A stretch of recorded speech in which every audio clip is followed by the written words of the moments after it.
예, 시장이 좀 뭔가 좀 이제 바닥권에 온 것 같으면서도 뒷심을 좀 발휘하지 못하고 있는 그런 구간입니다. 차트의 기술적으로 시장 분석하겠습니다. 김준근 마크로헤지 코리아 대표 연결돼 있습니다. 대표님 안녕하십니까? 네, 안녕하세요. 네. 어쨌든 간에 이제 LG에너지솔루션 청약은 지났습니다. 그러면서 시장에 조금 수급 요인은 좀 풀리는 것인지 그에 비하면 기대치만큼은 못 올라오면서 밀리고 있는데요. 시장 분석해 주십시오. 일단 결론부터 말씀드리면 거의 이제 바닥은 거의 다 근처가 아닌가라고 말씀드릴 수 있을 것 같습니다만은 문제는 오늘이다 내일이다 또는 지금이 바닥이다라고 단정적으로 말하기에는 아직은 여러 가지 시장 변수가 많기 때문에 주의를 좀 살펴보고 여러 가지 물증들을 좀 살펴보는 것이 보다 더 안전한 전략이 아니겠느냐 생각이 되네요. 지금 현재 차트를 보면서 전제 시황을 좀 본다면 이제 지금 우리가 보고 있는 차트가 사실은 오늘 지금 현재의 차트가 아니고요. 며칠 전 다시 말해서 지난 주 1월 13일의 현재의 차트였습니다. 그 당시 주가를 본다면 이제 주가가 조정을 받다가 아래쪽에 구름의 지지를 받고 있는 반등하는 모습이었기 때문에 이쪽으로 올라가 버린다면 주가가 구름을 벗어나서 위쪽으로 올라가 버린다면 그동안 오랜 하락세에서 이제는 상승세로 돌아서는구나라고 충분히 기대를 가질 만한 그런 상황이었죠. 그런데 이후에 움직임을 본다면 구름을 넘기지 못하고 오히려 구름 밑으로 저항을 받고 도로 밀리는 크게 떨어지는 모습이었고요. 이후에 더 밀리면서 전 저점 2706까지 무너지는 이런 모습까지 나타나고 있습니다. 현재 주가가 오늘은 약간 바닥에서 왔다 갔다 하고 있습니다만은 소위 말해서 2706이라는 중간 수준을 무너뜨렸기 때문에 지금은 당장 지금이 바닥이다라고 말하기에는 시세의 균형이 상당히 좀 바뀌었다, 무너졌다라고 말할 수밖에 없을 것 같아요. 현재 지금의 일목으로 봐서, 또는 엘리트로 봐서 지금 현재 대략 어느 정도 위치에 있느냐를 살펴보자면, 일목에서는 시간의 매듭으로 주가 움직임을 보는 경우가 많거든요. 예를 들어서 9일이나 17일이나 26일이나 또는 33일이나 40일이나 하나의 매듭을 가지고 주가 하나의 사이클을 움직인 다음에 다시 상승하고 하락하고 이렇게 반복한다라고 말하는데 사실은 지금 어제 그저께 1월 18일이 일목으로 말한다면 상당히 중요한 변화일이었습니다. 그러니까 지금 차트에 제가 표시해 두었습니다만은 이 고점에서 대비하더라도 이 고점에서 26일째 되는 날이었고요. 또는 35일이라는 대등수치에 해당되는 날이기도 하였으니까 나름대로 이날은 상당히 26이라는 기본 수치와 35라는 대등 수치가 움직이는 상당히 중요한 날이었는데 문제는 그날의 변화일 이후에 주가가 올라갔다 하면은 변화가 그야말로 반전으로서의 의미를 가집니다만은 주가가 반전하지 못하고 오히려 아래쪽으로 내려왔기 때문에 추세가 반전되는 것이 아니라 하락 추세가 더욱더 강화되는 쪽으로 움직였다는 이야기죠. 따라서 지금 현재 일목으로 봐서 시간상으로 봐서는 하나의 매듭이 끝날 타임에서 매듭이 끝나지 못하고 계속 이어지다 보니까 하락세가 지금부터 계속적으로 연장되고 있다 이렇게 말할 수 있을 것 같습니다. 지표상으로 본다면 RSI가 거의 바닥권이기 때문에 바닥에서 약간은 꿈틀거리는 모습이 나타나고 있습니다만은 과거의 경우에도 예를 들어서 RSI가 바닥권에서 꿈틀거리긴 했으나 바닥을 확인하고 돌아서기에는 아무래도 시간이 필요했죠. 그래서 이번의 경우에도 다소간 좀 시간이 있어야 되지 않겠냐. 그래야 조금씩 바닥을 다지고 반등하는 모습일 텐데 문제는 말씀드렸듯이 지난번에도 이 구름을 넘기지 못했기 때문에 이번에도 확연하게 구름을 넘기는 상태, 다시 말해서 2980선 이상을 넘어선다고 보겠습니다만 그렇지 않은 상태에서는 추세가 상승세다라고 단정적으로 말하기에는 여전히 조심스럽고 오히려 상승세기보다는 조정이라고 해도 박스권 상태가 계속적으로 이어질 공산이 높다 이렇게 판단해 듭니다. 코스닥의 경우에도 마찬가지로 코스닥의 경우에는 역시 하락세가 나타나다가 다소간 반등이 나타나고 있습니다만은 역시 마찬가지로 아직까지 구름에서 워낙 이격이 많이 벌어진 상태에서 반등하는 것이다 보니까 상승세라고 단정적으로 말하기에는 또는 바닥이라고 단정적으로 말하기에는 좀 더 확인이 필요하다, 물증이 필요하다 이렇게 말씀드려야 될 것 같습니다. 네, 지난번에 이제 연초에 구름대를 좀 뚫고 추세 위로 올라오기를 꽤 제법 기대를 했었는데요. 다시 좀 흘러내린 상황입니다. 아니, 옆으로 뭐 기간 조정, 시간 조정은 좀 견딜 수 있는데 전저점을 깨고 사실 밑으로 훅 갈까봐 걱정이잖아요. 그럴 가능성은 크진 않나요? 지금 주봉으로 본다면, 이미 주봉사로 봐서는 일목으로 봐서 기준선이나 전환선 또는 후행스팬 등등의 시장의 균형이 상당히 훼손된 상태이거든요.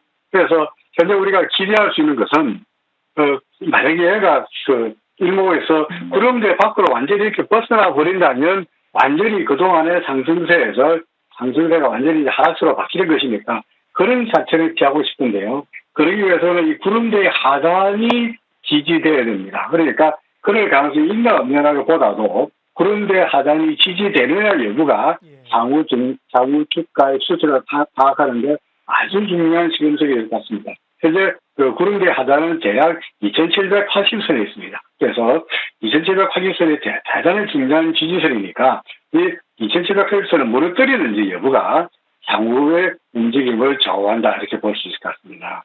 네.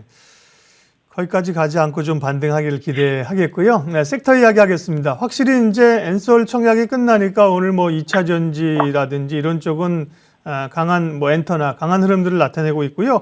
바이오 얘기를 좀 할 텐데요. 제약바이오가 신라젠이 결국 기심위에서 한국거래소 일단은 상패 결정이 내렸습니다. 최종 확정된 건 아니고요. 다시 코스닥 위원회를 가야 되는데 또 JP모건 헬스케어 컨퍼런스도 끝났고 좀 뒤숭숭하면서 또 셀트리온도 좀 악재가 있었고요. 바이오주 어떻게 봐야 됩니까? 그래서 뭐 참 바이오주 바람 잘 날 없는 것처럼 뭐 신라젠도 그렇고 어떤 셀트리온도 그렇고 여러 가지로 뭐 있을만 하면은 계속적으로 악재가 나타난 바람에 상당히 바이오주들이 최근 들어서 주가의 흐름이 영 좋지 못하고 있죠.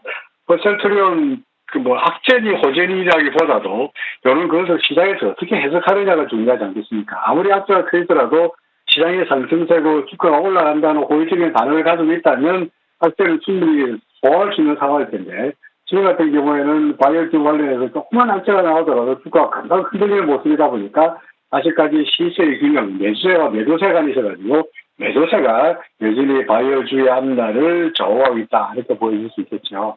셀트리온의 경우에 보시다시피 구름 아래쪽에서 계속적으로 흘러내리는 모습이다 보니까 도대체 어디가 바닥인지를 가늠할 수 없는 상황이고요.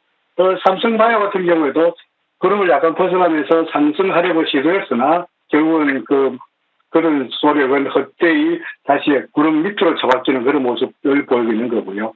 또 SK 바이오사이언스 마찬가지 입장이고 또는 나름대로 진흥생명과 마찬가지로 웬만한 바이오 관련주들은 전부 구름 아래쪽에서 계속적으로 하락하고 있습니다. 우리 바닥이라고 우리가 참 말하기가 단정적으로 말하기가 참 어려운 게 지금이 바닥이라 생각하면 금방 또 밀리고 지금 바닥이지 하고 또 밀리고 이러다 보니까 어디가 바닥인지를 가늠할 수 없는 상황이죠. 그러니까 그래서 현재로 봐서 심정적으로 봐서 기술적으로 본다면 상당히 과매도권에 들어가 있으니까 뭐 바닥 부근이다라고는 좀 애매하게 말할 수 있을 것 같습니다만은 역시 지금을 바닥이니까 지금 바이오 관련주들을 적극적으로 매수하고 포트폴리오에 많은 비중을 늘려라라고 말하기에는 아직은 좀 시기상조가 아닌가 싶습니다. 그래서 일단은 좀 더 바닥을 다리고 돌아서는 모습을 보고 바닥 예를 들어서 기준선을 넘긴다거나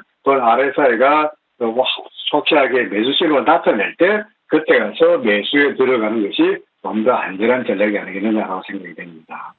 예, 뭐 대부분 종목들이 이렇게 흘러내려서 다 비슷한데 특별히 네이버 카카오나 카카오 계열사 주식 가지고 있는 분들은 정말 괴로운 구간인데요. 반전의 기회가 좀 언제쯤 올 수 있을까요? 똑같은 이야기인데 이렇게 주식을 보고 있으면은 주식을 가지고 있는 사람 입장에서 본다면 항상 지금이 바닥 같거든요. 그러니까 자신의 주관적인 판단으로 본다면 항상 지금이 바닥 같고 일시적처럼 좋은 종목이 없다고 판단되는데 주간 계속적으로 흘러내린다는 말씀이에요. 결국은 소위 시장의 움직임, 내가 아니고 다수가 판단하는 현재 주가의 향방이 중요할 텐데 결국은 객관적으로 주가의 움직임을 담보할 수 있는, 판단할 수 있는 뭔가의 기술이 필요합니다. 그게 기술적 분석이고 예를 들어서 저 같은 경우에 RSI라든지 또 일목을 보고 있는 거죠. 현재 카카오 같은 경우 아까 바이오 관련주도 마찬가지로 계속적으로 흘러내리고 있습니다만은 예를 들어 지금이 바닥입니다. 그리고 돌아설 겁니다. 라고 말을 하면 하다못해 RSI가 이렇게 30선 위에서 올라가는 모습을 보여야 됩니다. 그러니까 과거에 RSI가 30 이하였을 때도 주가가 흘러내리다가 결국은 돌아서면서 RSI가 30을 통과할 때 매수 신호가 나타났던 것처럼 지금의 카카오도 과거와 마찬가지로 아직까지는 RSI가 30선 아래쪽에 있으니까 어디를 바닥으로 말할 수는 없으나 주가가 이 정도에서 올라설 때가 비로소 그때가 바닥이었구나라고 비롭게 알 수 있는 거죠. 지금으로서는 주가가 올라서기를 그야말로 기다릴 수밖에 없고 다른 뚜렷한 방법은 없지 않겠나 싶습니다.